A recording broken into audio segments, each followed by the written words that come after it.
The forest clearing was bathed in soft morning light, birds chirping in the distance. Ovi sat on a fallen log, sketching in his notebook, completely absorbed in capturing the way sunlight filtered through the leaves. He didn't notice the graceful deer approaching until she spoke. "You come here every morning." Ovi looked up, startled but not afraid. There was something gentle about the deer's eyes. "You don't run away anymore." The deer stepped closer. "I've been watching you. You never hurt anything, not even the insects."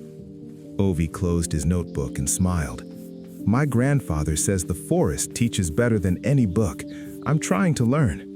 "What are you drawing?" "The way sunlight falls through the leaves. I never get it right, though." The deer tilted her head. "You're patient. That's rare for humans." "My friends at school say I'm too slow. They finish their homework in half the time." "Speed isn't everything. I've learned that the hard way." Ovi leaned forward with interest. "What do you mean?" The deer's eyes grew distant with memory. "When I was young, I always ran ahead of my mother. I thought being fast made me smart. One day, I ran straight toward a hunter's trap. If she hadn't called out..." Her voice trailed off. "But you learned." "Yes, sometimes the lessons that hurt stay with us longest." A rustling in the bushes made them both turn. A magnificent tiger emerged, his stripes gleaming in the dappled sunlight. He moved with practiced grace, and there was something almost too smooth about his approach. "Good morning, friends." The deer stiffened slightly. "Bagh." The tiger's smile widened. "Still so formal, Hiran? We've known each other for seasons now." Ovi's eyes widened. He had never seen a tiger this close before, and despite his grandfather's warnings, he felt more curious than afraid. "I've never seen a tiger this close before." The tiger laughed warmly. "And I've never met a human who sits in the forest alone, unafraid. You're either very brave or very foolish." "Maybe both," Ovi admitted. The tiger's laugh was rich and inviting. "I like you, boy. What's your name?" "Ovi." "Ovi. I'm Bagh. Despite what your storybooks say, not all of us are monsters." "I don't judge by stories. I judge by what I see." The tiger's eyes gleamed with what looked like approval. "Wise beyond your years. Hiran, you've found yourself a remarkable friend." The deer shifted her weight. "We just met. But you trust him, I can see it." The tiger settled onto his haunches, looking relaxed and friendly. "You know, Ovi, trust is a precious thing in this forest. So many creatures spend their lives running from each other." "Don't you get lonely?"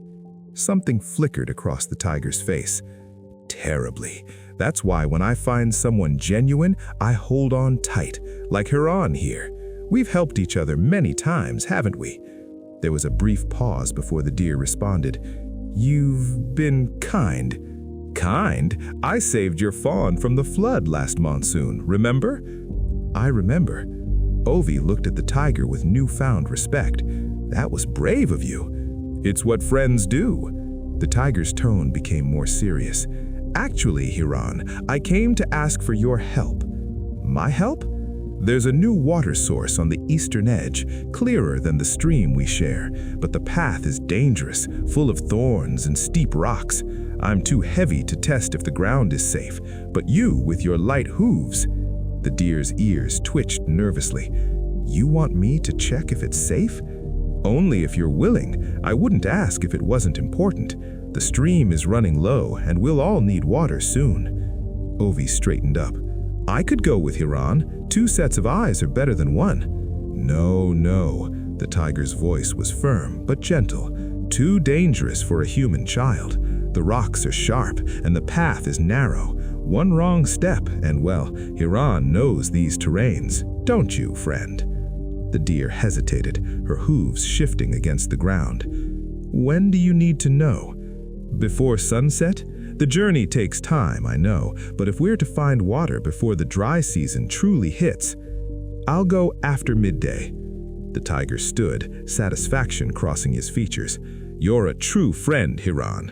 I'll wait by the old banyan tree for your return." With a graceful turn, the tiger disappeared into the forest shadows. Silence fell over the clearing, heavy and uncomfortable. "You don't want to go."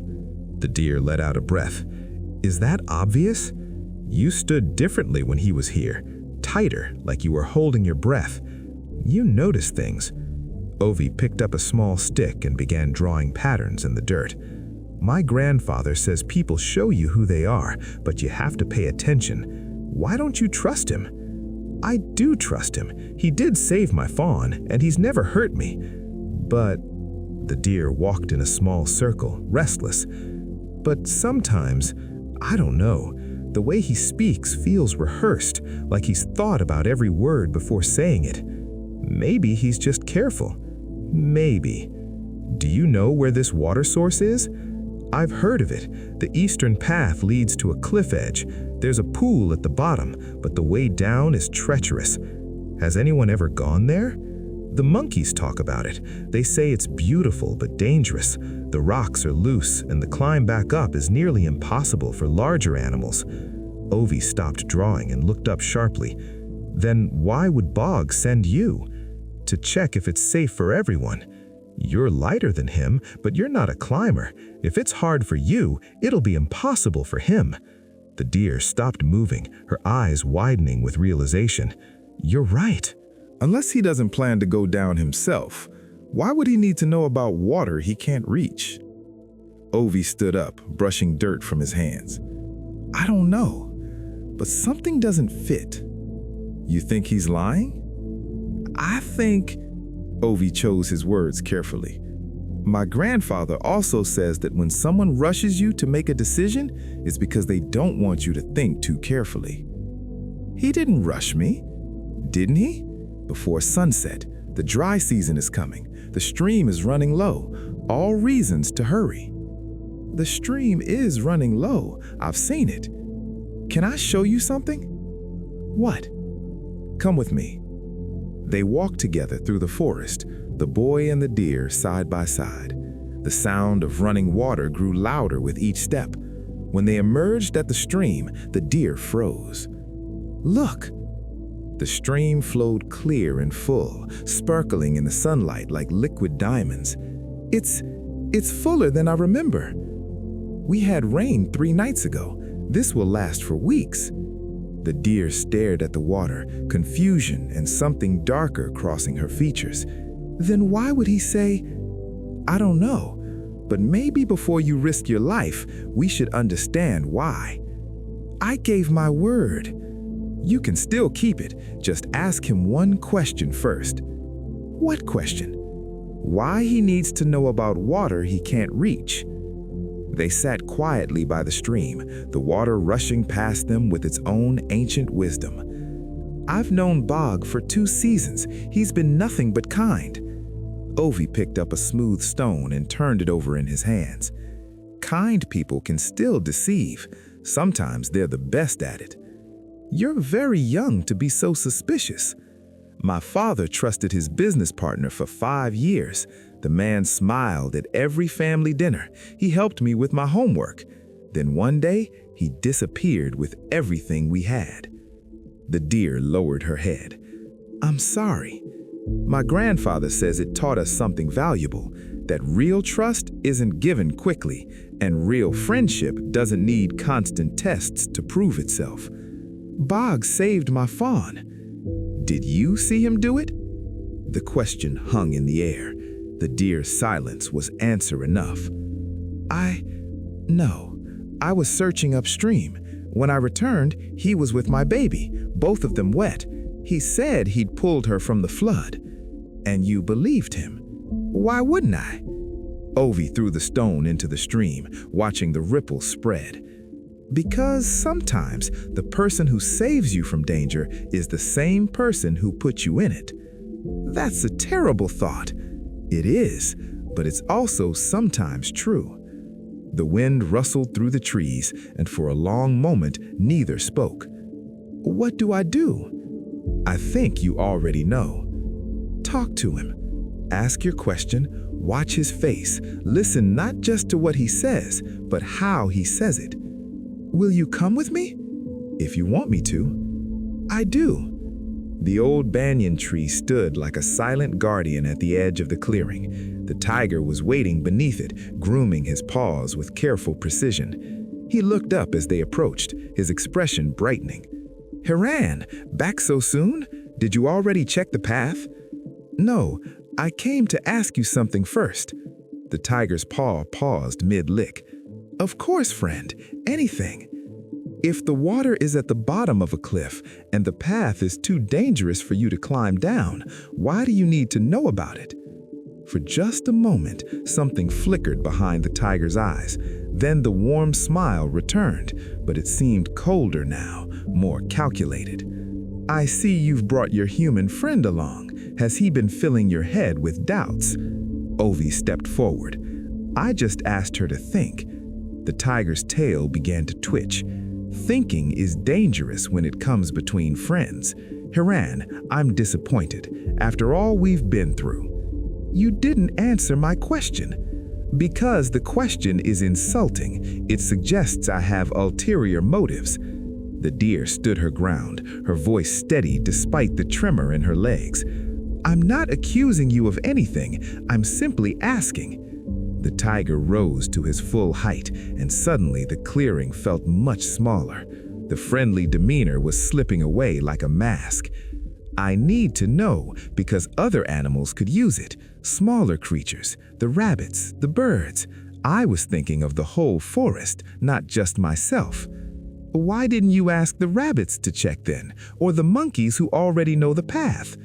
The tiger's eyes fixed on Ovi with an intensity that made the boy's heart race. "Stay out of this, boy."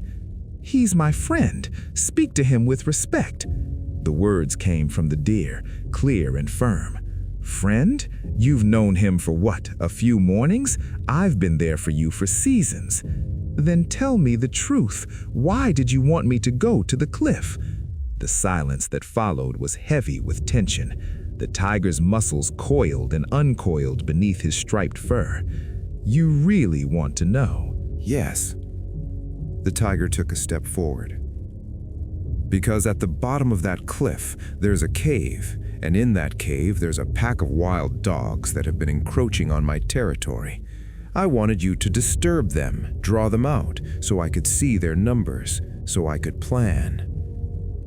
Ovi's voice was quiet but clear.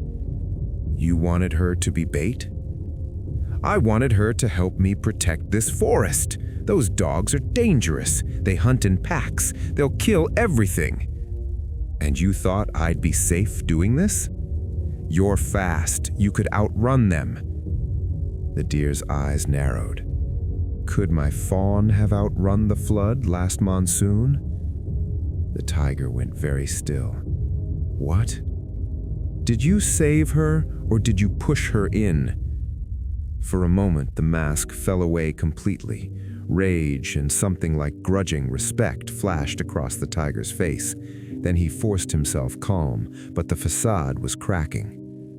"I see. The boy has poisoned you against me completely. Answer the question." "I don't have to answer anything. I've shown you nothing but kindness, and this is how you repay me, with accusations and distrust?" Ovi watched the tiger carefully. "If you did nothing wrong, why are you angry instead of hurt?" The tiger turned his full attention to the boy. "Excuse me?" "My grandfather says innocent people feel hurt when they're accused. Guilty people feel angry." A low growl rumbled in the tiger's chest. "Your grandfather sounds like a fool." The deer stepped between them. "Leave, Bagh." "What?" "I said leave. I don't trust you anymore." The tiger's laugh was bitter and sharp. "You're making a mistake. Without me, you're vulnerable in this forest." "I'll take my chances." The tiger's eyes moved to Ovi. "And you, boy, you should be more careful where you sit alone in the forest. Anything could happen." "Is that a threat?" "It's a fact. The forest is dangerous for those without friends." Ovi moved to stand beside the deer. "Then it's good I have one." The tiger looked between them, and something like genuine surprise crossed his features. Then he laughed, but there was no warmth in it. "Enjoy your friendship while it lasts. When winter comes and food is scarce, we'll see how loyal you are to each other." With a final snarl, the tiger turned and walked away, his stripes disappearing into the shadows like smoke. The deer let out a breath she didn't know she was holding. Her whole body was shaking. "I'm shaking." "That's normal. You just stood up to a tiger." "What if he comes back?" "He might, but now you know what he is." The deer lowered her head. "I feel like a fool. All this time I thought—" "You thought you had a friend. That's not foolish, that's hopeful. The foolish thing would be to keep trusting him after you knew the truth." "How did you know?" Ovi sat down on the ground, suddenly feeling very tired. "I didn't know for certain. I just noticed things that didn't fit. My grandfather taught me that truth is like a puzzle. When pieces don't fit, you have to look at the whole picture again. Your grandfather is wise. He's made a lot of mistakes. That's what makes him wise." They sat together in comfortable silence, the danger past but still lingering in their minds. "Thank you." "For what?" "For teaching me to question, for being brave enough to speak up." Ovi shook his head. "You were the brave one. I just asked questions. You're the one who faced him. We did it together." "Yes, we did." The deer looked at him with those gentle eyes. "Is this what real friendship feels like?" "I think so. No one's trying to use the other. We're just here for each other. I like it." Me too. The sun began to set, painting the forest in shades of gold and amber. "Will you come back tomorrow?" "Every morning, if you want me to." "I do. And Ovi." "Yes?" "That drawing you were working on, the sunlight through the leaves. What about it?" "You got it right. I saw it when we walked to the stream. You captured it perfectly." Ovi smiled, a genuine warmth spreading through his chest. "Sometimes things become clear when you're not trying so hard. Like friendship. Exactly like friendship." They watched the sunset together, the forest settling into evening calm. In the distance, a tiger's roar echoed through the trees, but it sounded farther away now, less threatening, more like a retreat than a promise. "He taught me something too, you know." "What's that?" The deer gazed at the fading light. "That the most dangerous traps are the ones lined with kindness. That betrayal hurts most when it comes from someone you trusted. And that's why real trust, the kind we're building, is so precious." "Those are hard lessons." "The best ones usually are." Ovi stood up and brushed off his pants. "My grandfather says education isn't just about learning new things, it's about learning which things to unlearn. Like the belief that anyone who acts kind must be kind. Or that friendship is about what someone has done for you rather than who they truly are." The deer rose gracefully. "Or that being young means you have nothing to teach." Ovi looked at her, surprised. "You taught me more in one morning than Bagh taught me in 2 seasons." "We taught each other." "Yes, I think that's how real learning works." The stars began to emerge in the darkening sky, pinpricks of light in the vast canvas above.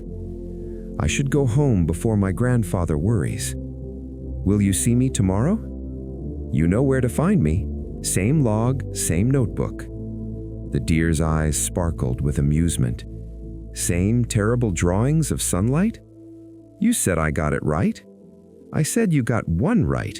You have to keep practicing." Their laughter echoed through the forest, light and free. Ovi started down the forest path toward home, his notebook tucked under his arm. The deer watched him go, then looked back at the shadows where the tiger had disappeared. "Thank you, Bagh," she whispered to the empty air. "You taught me the most important lesson of all. Not everyone who saves you is your friend, and not everyone who questions you is your enemy. She turned and leapt gracefully into the forest, the moonlight catching on her white tail as she disappeared among the trees. The clearing stood empty now, but it held within it the memory of a friendship tested and a deception revealed. Somewhere on the path home, Ovi paused and looked back at the forest. He thought about the deer, about the tiger, about his grandfather's wisdom and his father's betrayal. He thought about how education doesn't always come from classrooms and books, how sometimes the most valuable lessons are learned in unexpected places from unexpected teachers. The forest settled into night, full of shadows and secrets, of lessons learned and friendships forged. And in that darkness, two souls had found something rare and precious, something that couldn't be faked or forced or manipulated. They had found trust built not on what someone claimed to be, but on who they truly were when tested. Tomorrow morning, Ovi would return to his log with his notebook. The deer would be waiting, and together they would continue learning what it means to see clearly, to question wisely, and to choose friends not by their words, but by their truth. The moon rose higher, casting silver light through the leaves, and somewhere in that ancient forest, wisdom whispered on the wind.